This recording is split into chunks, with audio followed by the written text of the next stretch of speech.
সবাইকে স্বাগতম। আমি ডক্টর প্রিন্স ডি কোস্টা।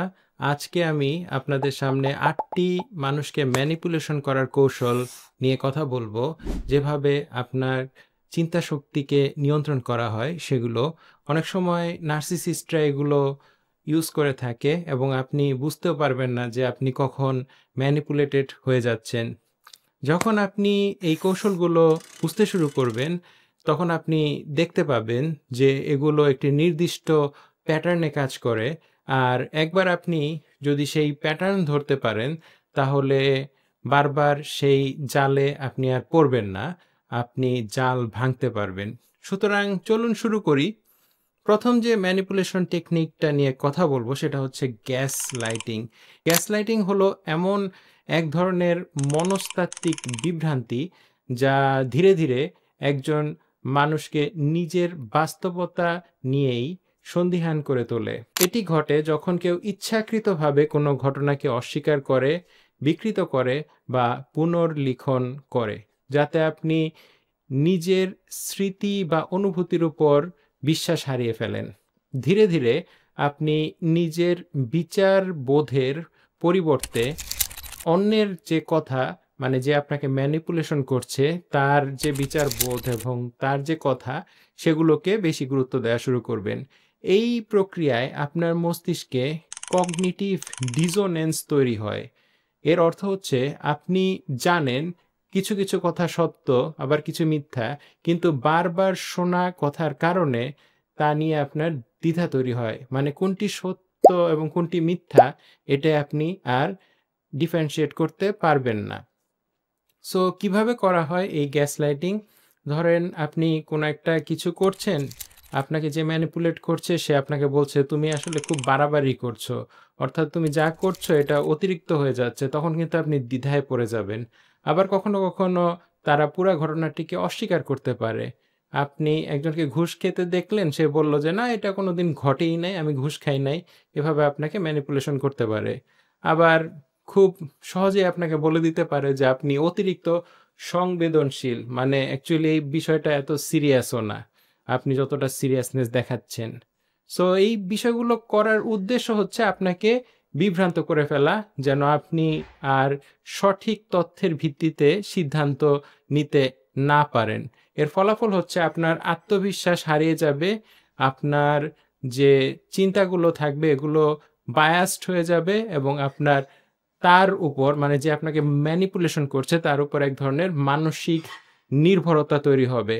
এই সমস্যা থেকে সমাধান কিভাবে পাবেন? আপনার যে অভিজ্ঞতা সেগুলোকে আপনি লিখে রাখুন, যেন ম্যানিপুলেট হলে আপনি সেগুলো পড়ে বুঝতে পারেন যে আপনি কি লিখে রেখেছিলেন। আর আপনার অনুভূতির প্রতি বিশ্বাস রাখতে হবে। প্রয়োজনে কাউকে আপনি নিরপেক্ষভাবে পুরো ঘটনাটি বিস্তারিতভাবে বলতে পারেন এবং তার অপিনিয়ন নিতে পারেন। এতে করে আপনার যদি কোনো কনফিউশনও থাকে সেটা দূর হয়ে যাবে। আর মনে রাখবেন, স্বচ্ছতা মানেই হচ্ছে মানসিক সীমানা। দ্বিতীয় যে ম্যানিপুলেশন টেকনিকটা ব্যবহার করা হয় সেটি হচ্ছে লাভ বোম্বিং। আর এটি হচ্ছে এক ধরনের আবেগ নিয়ন্ত্রণমূলক কৌশল। এখানে অতিরিক্ত ভালোবাসা এবং মনোযোগ দিয়ে দ্রুত সংযোগ তৈরি করা হয়।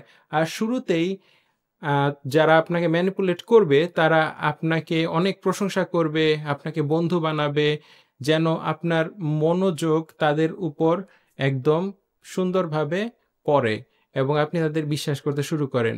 তারা বলতে পারে যে তুমি আমার আত্মার সঙ্গী, আমি তোমাকে ছাড়া বাঁচতে পারবো না, বা তুমি ছাড়া এই কাজটা কেউই করতে পারবে না, আমি তোমাকে পূর্ণ বিশ্বাস করি। এই ধরনের কথাগুলো সাধারণত মানুষের মনকে ভালো করে দেয় এবং এই কথার কারণে আপনি কিন্তু একসময় ওদের জালে ফেঁসে যাবেন। কারণ এই কথাগুলো শুনলে আপনার ভালো লাগবে এবং আপনার ব্রেনের ডোপামিন এবং অক্সিটোসিন হরমোন নিঃসৃত হবে। আপনার আনন্দের অনুভূতি সৃষ্টি হবে, ফলে আপনি তাদের প্রতি মানসিকভাবে আসক্ত হয়ে যাবেন।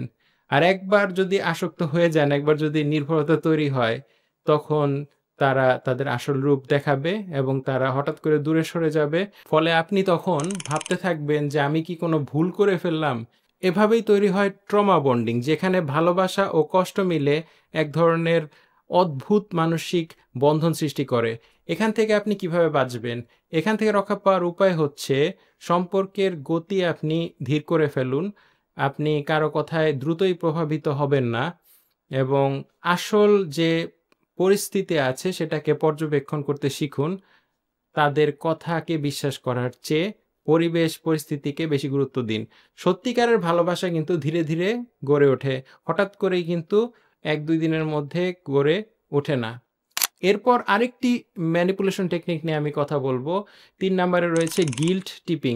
গিল্ট টিপিং হচ্ছে এক ধরনের আবেগজনিত জোর জবরদস্তি।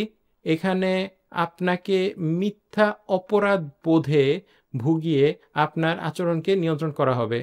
তারা সরাসরি কিছু না চেয়ে এমনভাবে আচরণ করবে যেন আপনি তাদের কষ্ট দিয়েছেন। যেমন, তোমার জন্য আমি এত কিছু করলাম আর তুমি প্রতিদিন আমাকে কিছুই দিলে না। এভাবে আপনাকে একটা অপরাধ বোধে তারা ফেলে দিবে। তারপর তারা এরকম বলতে পারে যে আমি শুধু তোমার ভালোর জন্যই এগুলো করেছি।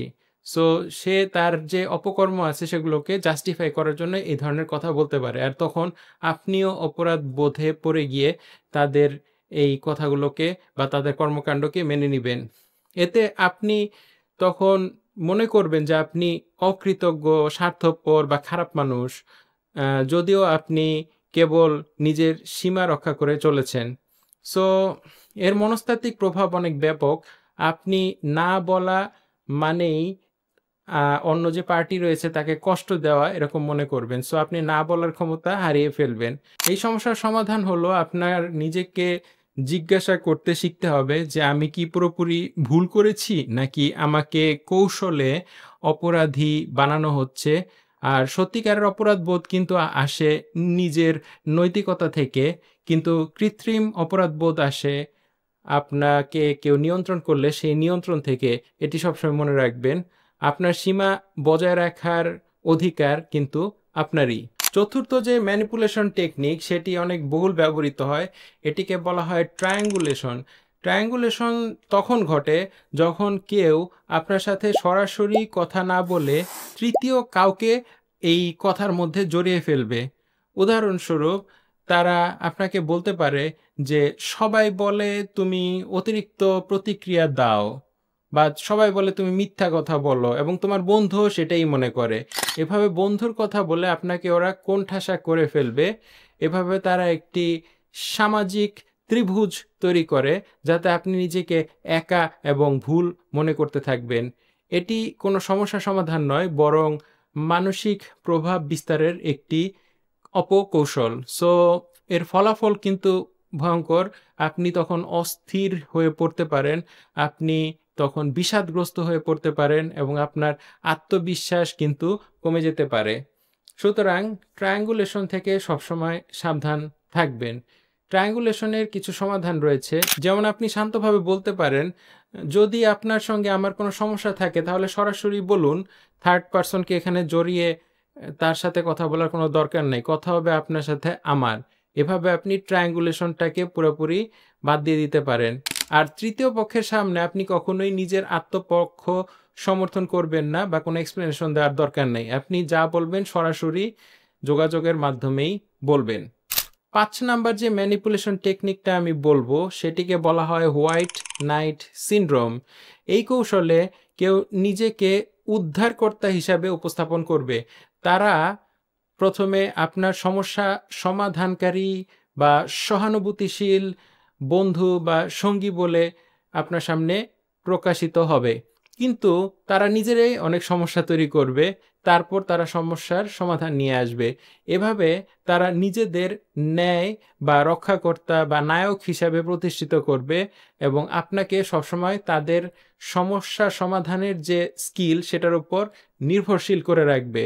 সুতরাং আপনি আর মাথা উঁচু করে কোনো দিনই দাঁড়াতে পারবেন না।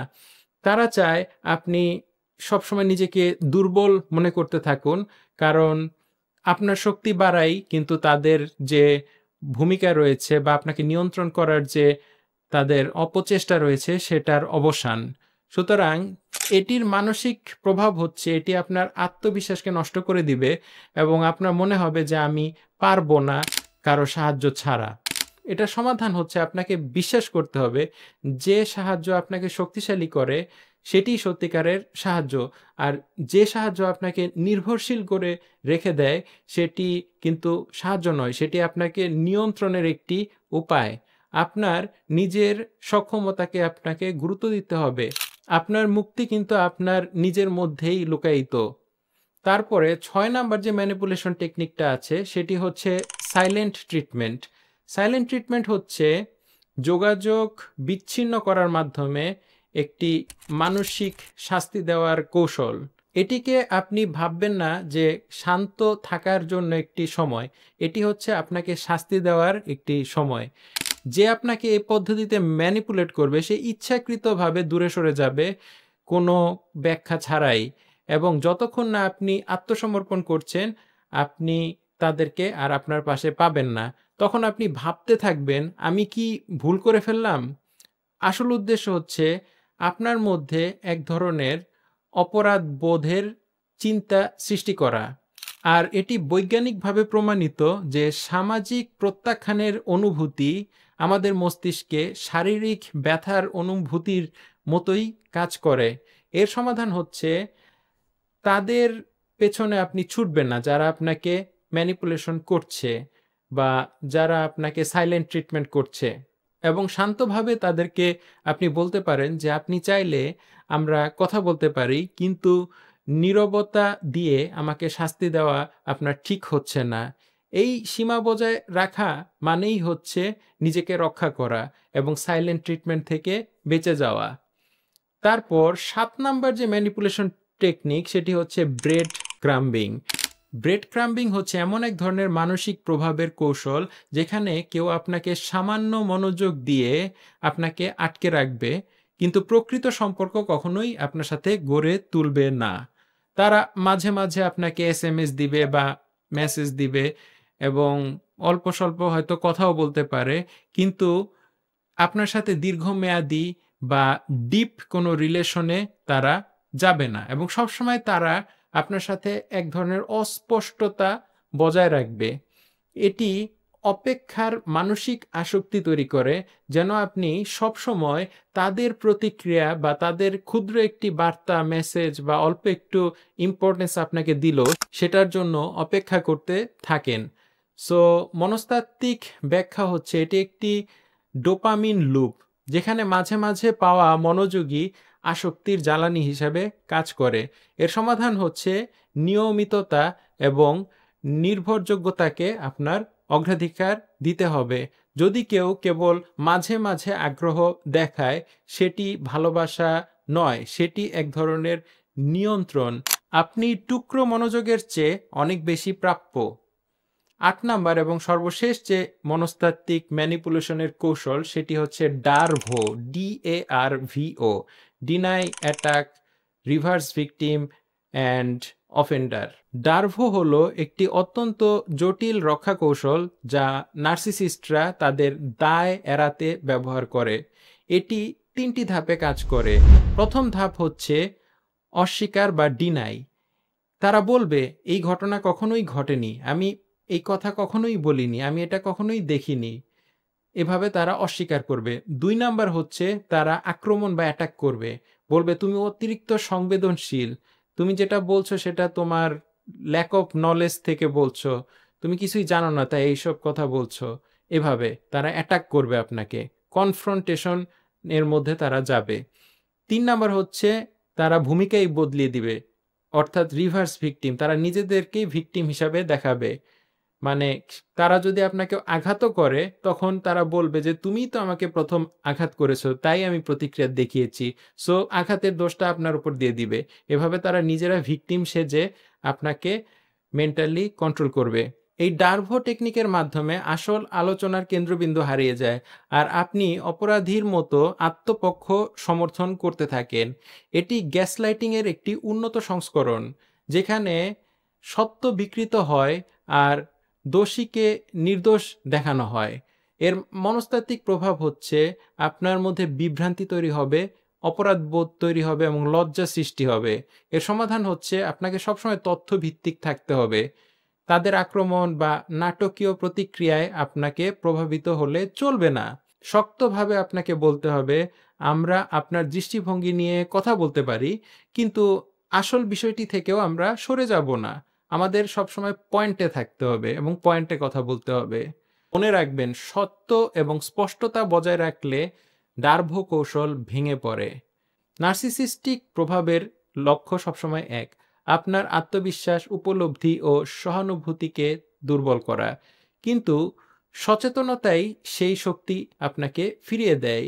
এই ৮টি কৌশল: gaslighting, love bombing, guilt tripping, triangulation, white knight syndrome, silent treatment, breadcrumbing এবং ডার্ভো সবই আপনাকে বিভ্রান্ত রাখার ভিন্ন ভিন্ন উপায়। আপনাকে মানতে হবে আপনি দুর্বল নন। আপনি কেবল একজন মানুষ যিনি এখন সত্যিটা বুঝতে শুরু করেছেন। আর মানুষ বুঝতে পারলেই বদলাতে পারে। আমি ডক্টর প্রিন্স ডিকস্টা। আমি ইংল্যান্ডে বর্তমানে একজন ডাক্তার হিসেবে ন্যাশনাল হেলথ সার্ভিসে কাজ করছি। এই ভিডিও যদি আপনার কোনো উপকারে এসে থাকে তাহলে সাবস্ক্রাইব করবেন আর কমেন্ট করে আপনার মনের ভাবনাগুলো জানিয়ে দিতে পারেন। নিজের মানসিক শান্তিকে সবসময় অগ্রাধিকার দিন। ধন্যবাদ।